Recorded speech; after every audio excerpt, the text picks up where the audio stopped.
জি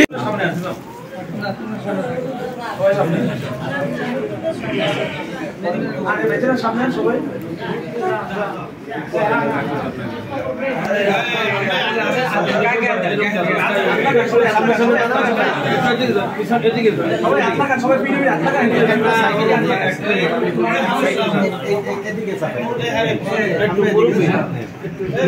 ওই সাইডে দেখা যায় না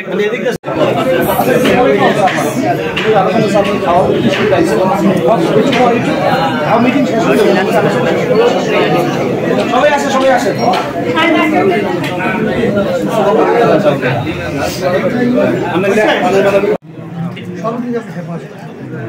বিশেষ কামাই করতে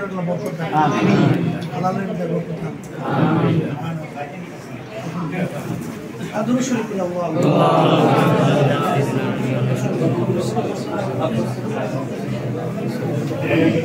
اللهم آمين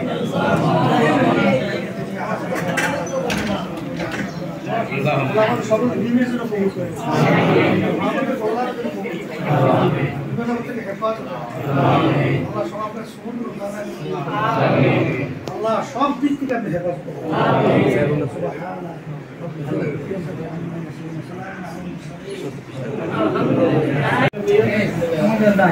সুবহানাল্লাহ সদস্যরা জায়গায় দেন সবাই জায়গায় দেন মাশাআল্লাহ আলহামদুলিল্লাহ আলহামদুলিল্লাহ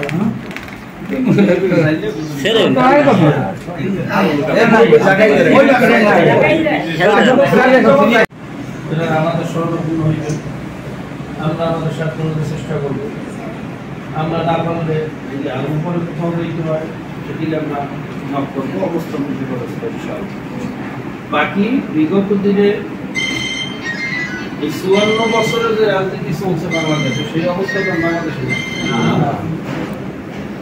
এখন আল্লাহর রহমতে কোনো পেশি শক্তি বা কোনো দখলদার আপনারা এসে পেশি শক্তি দেখাইবে আপনার কিছু দখল করবে বা আপনারা হুমকি দামকি দেবে হুমকি দামকি কিছু দিতে পারে বিপদগ্রস্ত কিছু মেন্টাল সমস্যার বাচ্চা পোলাপান আছে যারা নেশাগ্রস্ত ফ্যামিলির সাথে সম্পর্ক নেই ওর না আছে সংসার না আছে ফ্যামিলি ওই বিভিন্ন জায়গায় ঘরের নেশা টেশা করে যুবক সাথে সম্পৃক্ত এইসব লোক এদের ফ্যামিলি ব্যাকগ্রাউন্ড যাদের নাই তারা বিভিন্ন উৎপাদ হুমকি দামকি দেখাই সেইটা করবো মোহতারাম আমির যে বললেন আমরা যে মামলা খাইছি কোনো নেতায় মামলা দিয়েছে কিন্তু এই সময় বাংলা এই সরবনা ইউনিয়নে সবচেয়ে বড় অবস্থান আছে বুরজু নাম হইলে মানুষ নিচে বুরজু আর একজন আসলে বাপসারা কবি বুরজু করে কি মাছ ধরিয়ে বেছে হইলে সবচেয়ে বড় অবস্থান ফ্যামিলি ব্যাকগ্রাউন্ড তেমন নাই তার কোনো অবস্থান সমাজে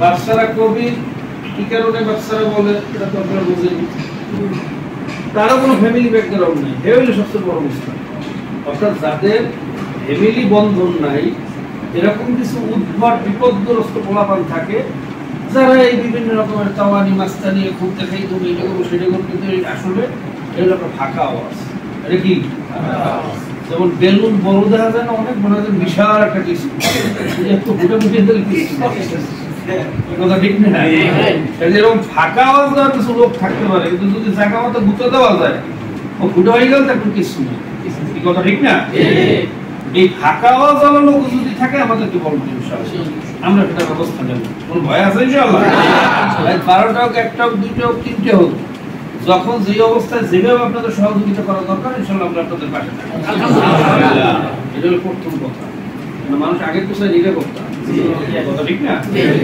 এরপর আমাদের অধিকার বাস্তবায়ন নিশ্চয়ই আপনারা আমার মনে হয় আপনাদের সকলের বুকের ভিতরে বিশ্বাস ঈমান আছে যে আপনাদের কোনো হক আমাদের দ্বারা নষ্ট হইবে না এর ঈমান তো আছে না এর বেশি কিছু দরকার নেই আছে সরকারের যে বরাদ্দ বলেন বা আপনার যে নাগরিক অধিকার আপনার যে যেই হিস্সাটা আপনি দেশের কাছে পাবেন সরকারের কাছে পাবেন সেই জিনিসটা আমাদের মাধ্যমে তসরুপ হবে আপনার নামের বরাদ্দের জিনিস আরেকজনের এটা ভক্ষণ করবে আপনার হক আপনার জমি এইটা আমাদের কোন নেতার মাধ্যমে আরেকজনে খাইবে আপনারা ঠগাইবে এই বিশ্বাস কি আপনাদের আছে আপনাদের নির্দিষ্ট হক যদি আপনারা পাইয়া যান, মোহতারাম আমির তো বলছেন, আপনারা জানেন না এই দেশটা কত সুন্দর একটা দেশ আল্লাহ দান করছে। এই যে মাছ ধরেন না, ইলিশ মাছ, সারা পৃথিবীর মধ্যে 70% ইলিশ মাছ হয় বাংলাদেশে। সারা পৃথিবীর মধ্যে 70% মাছ বাংলাদেশের নদীতে, কারণ মাছ ফোটার জন্য যেই পরিমাণ তাপমাত্রা দরকার, 25 ডিগ্রির নিচে তাপমাত্রা হলে ডিম ফোটে না। যারা এই অ্যানালাইসিস করেন তো জানেন, 33-র উপরে উঠলেও এটা ফোটে না। আরব দেশে হলো 33-র উপরে উঠে যায়, 55 ডিগ্রি পর্যন্ত তাপমাত্রা হয়। খেজুর গাছে নিচে নিচে আগুন ধরিয়ে যায় শুকনো বাইরের মধ্যে, শোনেন না? এই গরমের দিনে আমরা সামারে রাস্তার মধ্যে ডিম ছাড়িয়ে দেন, মোটামুটি ভাজা হয়ে যায়। এই জন্য ওই দেশে মাছের ডিম সহজে পড়ে। আর ইউরোপ দেশে হলো 25 ডিগ্রির নিচে তাপমাত্রা থাকে। তাপমাত্রা কমতে কমতে এমন হয় যে বরফ পড়া শুরু হয়ে যায়। এই জন্য ইউরোপে মাছের ডিম ফোটে না। কিন্তু আমার দেশে 9 মাস এই ডিম ফোটার পরিবেশ থাকে এই বাংলাদেশে। সুবহানাল্লাহ। এবং ডিম ফোটার জন্য যে 7 ppm লবণের মাত্রা দরকার, এইটা আছে আগুন মহানদীর মুখে, বিষখালী নদীর মুখে, মেঘনার মোহনায়। এই জন্য পৃথিবীর ভিতরে 70% ইলিশ হয় বাংলাদেশে। একটা ইলিশ সিজনে 20 লক্ষের উপরে ডিম ছাড়ে। কত লক্ষ? 20 লক্ষ। এই শুধু সরকারি অব্যবস্থাপনার কারণে আমাদের কোটি কোটি ডিম আমরা নষ্ট করি। এই যে ভেসাল দিয়া, বাধা দিয়া, কথা বলতে পারছেন, বেয়ার দিয়া, এরপর আবার ঔষধ দিয়া, এরপর আবার যখন চাপলি সাইজ হয় তখন গুড়ি গুড়ি জাল দিয়া, কথা ঠিক না? যদি একটা আইন করে সরকার, তো সবাই সাইলেন্সি ভাষায় জাল বাইবে। অর্থাৎ এই সাইজের ইলিশ মাছটা ধরা পড়বে, এই সাইজটা ধরা পড়বে না, বাইরে হয়ে যাবে। আচ্ছা, সবাই যদি একই সাইজের জাল পায়, কারেন্ট জাল যদি না থাকে, কারেন্ট জাল তাহলে জালিয়ারা বাইতে চায় না, এত আজাব ভোগ করতে চায় না। যেহেতু অন্য সবাই কারেন্ট জাল পায়, আমি কারেন্ট জাল লইয়ে না নামলে আমি মাছ পাই না, আমি কমরে পাই যাই। কিন্তু সবাই যদি সুতার জাল পাইতো তাহলে তো কেউ কারেন্ট জাল পাইতে যাইতো না।